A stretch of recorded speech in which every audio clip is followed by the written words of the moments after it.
ప్రజలకు ప్రభుత్వానికి మధ్య వారధులుగా ఉన్న వాలంటీర్లపై చంద్రబాబు నేతృత్వంలోని ఎల్లో గ్యాంగ్ చివరకు పగ సాధించింది. అవ్వతాతలకు ఏ కష్టం లేకుండా నెల నెల 1వ తేదీన పొద్దున్నే తలుపు తట్టి మరీ పింఛన్లు అందజేస్తున్న వాలంటీర్లపై చంద్రబాబు, పవన్ మొదటి నుంచి రకరకాల వివాదాస్పద ఆరోపణలు చేస్తూ తమ అక్కసును, ఆక్రోశాన్ని వెళ్లగక్కుతూ వచ్చారు.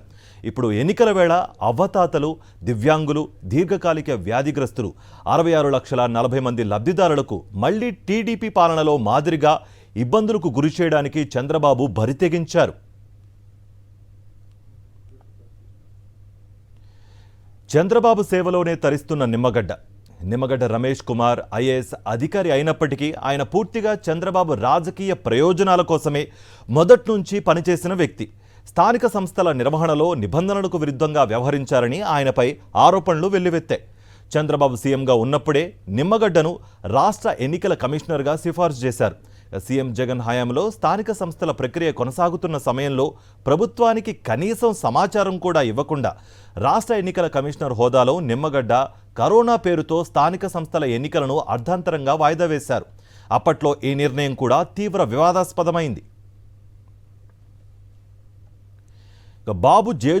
బాబు జేబు సంస్థ అయిన సిటిజన్స్ ఫర్ డెమోక్రసీ సంస్థను చంద్రబాబు ఏర్పాటు చేయించారు. దీని ముసుగులో చంద్రబాబు కుట్రలకు ఎప్పటినుంచో పదును పెట్టారు. ఎన్నికల సమయంలో ఈ వాలంటీర్లను ఎలాగైనా విధుల నుంచి దూరం పెట్టాలని పచ్చ బ్యాచ్ కుట్ర పన్నింది. చంద్రబాబు బ్యాచ్ కుట్రలతో అవ్వతాతలు, దివ్యాంగులు, దీర్ఘకాలిక వ్యాధిగ్రస్తులు మొత్తం 66,40,000 మంది లబ్ధిదారులు మళ్లీ రోడ్డున పడనున్నారు. అప్పట్లో చంద్రబాబు పాలనలో వీళ్లు పడ్డ కష్టాలు అన్నీ ఇన్నివి కావు. అవి మళ్లీ పునరావృతం కానున్నాయి.